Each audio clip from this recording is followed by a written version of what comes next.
एक कैदी जिसका नाम मार्क था। वो हर दिन अपने कमरे की चादर दरवाजे पर टांग देता था ताकि ऐसा लगे जैसे वो अंदर नहा रहा है। गार्ड जब चेक करने आता तो उसे कुछ भी अजीब नहीं लगता। ऐसे ही 2 हफ्ते गुजर गए और गार्ड को इसकी आदत पड़ गई। अब वो जांच में उतनी सख्ती नहीं करता था। मार्क इसी मौके का इंतजार कर रहा था क्योंकि वो जेल से भागने की तैयारी कर रहा था। उसने लाइट के सॉकेट से एक पतली लोहे की पट्टी निकाली, फिर टूथ ब्रश को लाइटर से गर्म करके उसमें ब्लेड फिट कर दिया और उस लोहे की पट्टी को मोड़कर एक अस्थायी पेंच खोलने वाला औजार यानी स्पैनर बना लिया। अब वो आसानी से खिड़की के स्क्रू खोल सकता था। उसने धीरे धीरे खिड़की की जाली उतार दी, लेकिन अंदर झांकने पर देखा कि खिड़की के फ्रेम के अंदर मोटी इस्पात की छड़ें वेल्ड की हुई थीं, जिन्हें काटना आसान नहीं था। उसने नया तरीका सोचा। खिड़की के नीचे एक कंट्रोल बॉक्स था। उसने तय किया कि वहीं से रास्ता बनाएगा। वो स्क्रू खोलकर धातु की प्लेट हटाने ही वाला था कि अचानक जेल का सीनियर अधिकारी राउंड पर आ गया। उसने देखा कि मार्क ने फिर से दरवाजे पर चादर टांगी हुई है और उसने आवाज लगाई, मार्क ये पर्दा हटाओ। मार्क डर गया क्योंकि अगर वो पर्दा हटाता तो अंदर की सारी तैयारी दिख जाती, लेकिन अगर नहीं हटाता तो शक हो जाता। उसने थोड़ा पर्दा हटाकर बोला, सर माफ कीजिए, मैंने सुना नहीं था। अफसर को कोई शक नहीं हुआ और वो आगे बढ़ गया। मार्क ने राहत की सांस ली और सब चीजें वापस पहले जैसी छिपा दी। अगले दिन फिर मौका मिला तो उसने कंट्रोल बॉक्स को काटा, लेकिन अंदर और भी स्टील की रॉड्स थीं। उसने कई हिस्से काटकर थोड़ी जगह बनाई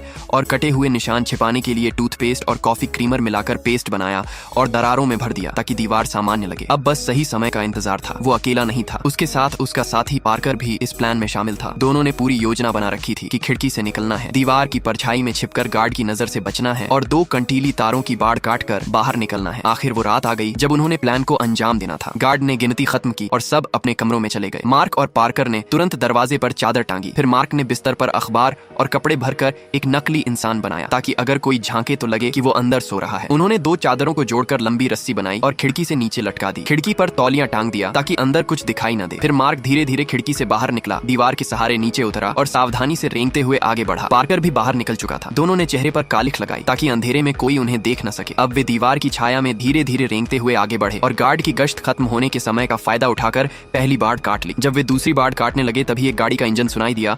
वो जेल की पेट्रोलिंग थी। दोनों तुरंत नीचे झुक गए और सांस रोक ली। गाड़ी गुजर गई और किसी ने उन्हें नहीं देखा। अब उन्होंने जल्दी से दूसरी बाड़ भी काटी और बाहर निकल गए। वे आजाद थे लेकिन फिर भी भागने की जल्दी नहीं की। वो रेंगते हुए दूर तक गए ताकि कोई देख न सके। जब उन्हें यकीन हो गया कि कोई पीछा नहीं कर रहा तब वे दौड़ पड़े। अगली सुबह जब जेल में नाश्ता बांटा गया तो गार्ड ने देखा कि 2 कैदी नहीं आए। वो उनके कमरे गया, दरवाजा खटखटाया लेकिन कोई जवाब नहीं मिला। गार्ड ने लाठी से दरवाजा पीटा और झांक कर देखा तो कोई हलचल नहीं थी। उसने वॉकी टॉकी पर अलार्म बजाया और बाकी गार्डों को बुलाया। जब अंदर गए और चादर उठाई तो सबके चेहरे सफेद पड़ गए क्योंकि बिस्तर पर सिर्फ अखबार और कपड़े भरे थे। तब सबको